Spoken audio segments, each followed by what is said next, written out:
आज हम differential equations में प्राचाल विचरण वेरिएशन ऑफ पैरामीटर्स मेथड पर डिस्कशन करेंगे। Method of variation of parameters methods के द्वारा differential equation of second order with variable coefficients को सॉल्व करेंगे। तो देखिए, ये विधि उस रेखिक अवकल समीकरण का पूर्ण हल ज्ञात करने के प्रयोग में ली जाती है जिसका संपूर्ण पूरक फलन कॉम्प्लीमेंट्री फंक्शन ज्ञात हो।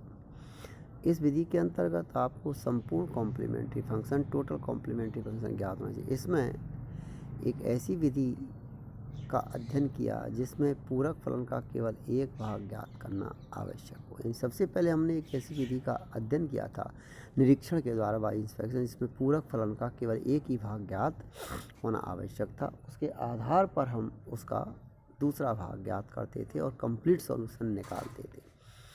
अतः ये विधि उस विधि से ज़्यादा अच्छी है क्योंकि इसमें संपूर्ण पूरक फलन ज्ञात होना आवश्यक है, जबकि इसमें इसका केवल एक भाग ही ज्ञात होना आवश्यक है। ये विधि उन समीकरणों का हल ज्ञात करने के प्रयोग में ली जाती है जहाँ उसका विशिष्ट समाकलन पी आई ज्ञात करना कठिन हो। विशिष्ट समाकलन ज्ञात करने के लिए विधि सशक्त है।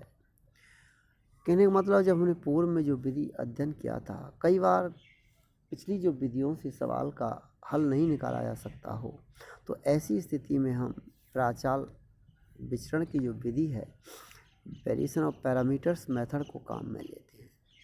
तो second order differential equation d2y d x square plus p d y d x plus q y is equal to r जो दी हुई है, इसको अब देखिए कैसे प्राचाल समीकरण से हल करेंगे। वेरिएबल पैरामीटर कोफिशिएंट्स की है। माना कि हमने पहले कह दिया है कि इसमें कॉम्प्लीमेंट्री फंक्शन का पूर्ण हल हमको ज्ञात होना चाहिए, कॉम्प्लीमेंट्री फंक्शन ज्ञात होना चाहिए। तो इसमें हम सबसे पहले कह देते हैं कि माना y equal to A you plus B we इसका पूरक फलन है। अब मानना तो पड़ेगा, हमको स्टार्टिंग मान लेते हैं जहाँ ए और बी कांस्टेंट हैं आपके, कि माना कि y equal to A you plus B we इसका पूरक फलन है। ए और बी जहाँ अचर राशियाँ हैं और u और v समीकरण के हल हैं। तो देखिए, u और v दी गई अवकल समीकरण के जब हल हैं तो u भी दी गई अवकल समीकरण को संतुष्ट करेगा और v भी दी गई अवकल समीकरण को संतुष्ट करेगा। तो देखिए d2y डी एक्स स्क्वायर, अब पूरक फलन कब निकलता है? जब हम q को जीरो उसमें जब r को हम जीरो कर देंगे, तो r को जीरो करने के बाद पूरक फलन उसका ज्ञात किया जाएगा। तो देखिए d2y d x square plus p d y d x plus q y is equal to zero के अंदर इसका एक हल u लेने पर एवं दूसरा हल v लेने पर इक्वेशन की जो फॉर्म आएगी d2u upon D x square plus p d you upon D x plus q equal to zero d2v upon D x square plus p d we upon D x plus q v is equal to zero. इस तरह हमारी समीकरण number मिल जाती हैं, जिनको हम 2 और 3 number कह देते हैं। एक नंबर मेन समीकरण हो गई। अतः स्पष्ट है कि इससे y equal to A you plus we v समीकरण एक का पूर्ण हल नहीं हो सकता, क्योंकि r जीरो लिया हुआ है, इसलिए यहाँ a तथा b अचर नहीं है, क्योंकि वेरिएबल कोफिशिएंट्स हैं, हमने इसको कांस्टेंट माना हुआ है, तब इसका हल निकाला हुआ है।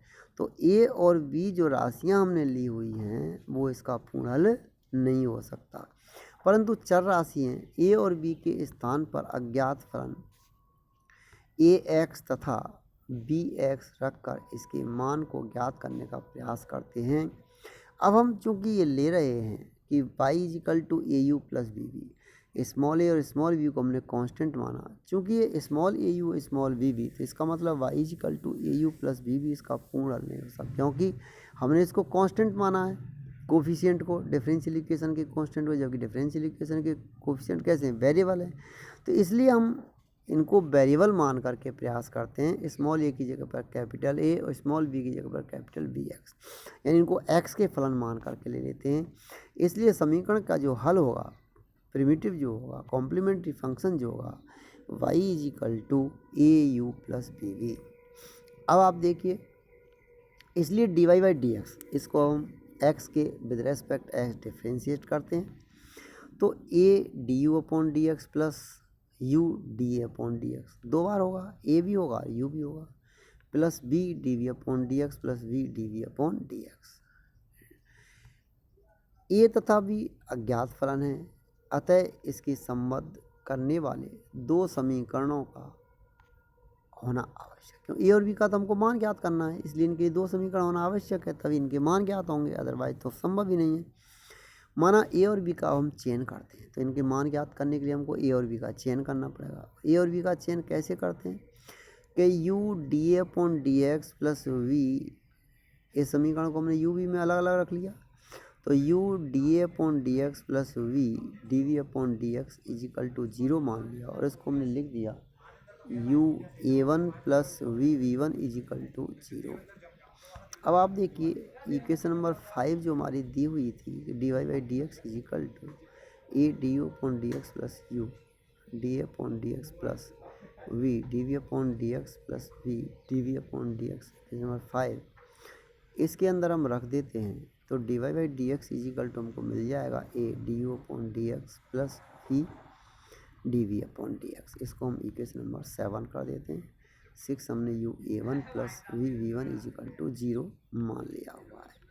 तो इसका अवकलन जब हम करेंगे d two Y by D x square plus d two Y by D x square equal to d Y by D x is equal to a d you upon D x plus B D we upon D x को हमने differentiate किया, तो d two Y by D x square equal to a d two u upon D x square plus a d A upon D X dot D you upon D x plus we D two V upon D X का plus D we upon D X dot D we upon D X, ये हमको समीकरण मिलती है। अब हम देखिए Y D Y by D X D two Y by D x square के मान 4, 7 और 8 से समीकरण नंबर 1 में प्रतिस्थापित कर देते हैं, जिससे हमको कोई दूसरी समीकरण मिल जाएगी। तो इस तरह से हमको एक दूसरी समीकरण मिल जाती है, इसको हम समीकरण नंबर 9 कहेंगे। तो यहाँ पर देखिए A one U one plus B one we one equal to R, इन समीकरण को हल करने पर हमको मिलता है कि A one upon minus B equal to V one upon U equal to R upon U we one minus we you one. इनको हमने हल किया तो D A upon D x is equal to A one equal to minus V R बटे U we one minus we you one, तथा D we upon D x is equal to V one equal to U capital R upon U we one minus we you one. तो यहाँ ये देखा जा सकता है कि u तथा v एक घातीय स्वतंत्र हैं, क्योंकि इसके सॉल्यूशन हैं, इसलिए u we one minus we you one equal to determinant u v you one we one is not equal to 0, जो कि व्रोंकियन आपको जो दिया हुआ है मेथड कहलाता है। ए वन तथा बी वन सीमित होंगे, इसलिए ए को इंटीग्रेट किया जा सकता है और बी को इंटीग्रेट किया जा सकता है। इसलिए A is equal to minus integration V R upon U we one minus we you one D x is equal to F x plus C one कह दिया, और capital V is equal to integration U R upon U we one minus we you one D x is equal to G x plus C two कह दिया। इस तरह से हमें ए और बी के मान प्राप्त हो जाते हैं। ए और बी के मान प्राप्त हो गए तो वाई इजिकल टू ए और बी के मान रख दिए u f x plus b g x plus C one you plus C two b, अतः दी गई अवकल समीकरण का हमको कंप्लीट हल प्राप्त हो जाता है। तो इस तरह हम दी गई अवकल समीकरण का संपूर्ण हल ज्ञात कर लेते हैं। आप थोड़ा प्रयास करेंगे तो जल्दी समझ में आएगा, कोशिश कीजिए, किताब को रखेंगे, वीडियो को सुनेंगे तो दोनों चीज़ें बहुत क्लियर समझ में आएंगी। यहाँ अब एक एग्जाम्पल लेते हैं, d two Y by D x square plus a square y is equal to sec square a x है। दी गई समीकरण का पूरक फलन निकालेंगे पहले, जो ही हमने किया था, क्योंकि हमको यहाँ पर पूरक फलन के दोनों भाग निकालना ज़रूरी है। तो Y is equal to A dash, यहाँ पर कॉस ए x plus B dash sine ए एक्स आ जाता है। अब आप देखिए ए और बी डैश यहाँ अचर हैं, चूँकि इनको भी हम फिर क्या मानते हैं, वेरिएबल क्वांटिटी मानते हैं, क्योंकि वो वेरिएबल होने के कारण कोफिशिएंट। तो Y is equal to a cos A x plus b sine A x, इनको डिफ्रेंशिएट करते हैं एक्स के सापेक्ष, तो D Y by D x is equal to minus a sine A x plus b a cos A x plus cos A x d A upon D x plus sine A x d we upon D x. अब उसमें से ए one के साथ जो part है उसको हम 0 कर देते हैं। A one cos A x plus B one sine A x is equal to 0, अब उसमें इस पार्ट को जब जीरो करेंगे तो D Y by D x बच जाएगा minus a sine A x plus b a cos A x बच जाएगा। इससे हम d two Y by D x square निकालें, उसको again differentiate with respect to x करें तो d two Y by D x square equal to minus a square cos A x minus b a square sine A x minus d A upon D X A sine A x plus D B upon D X A cos A x.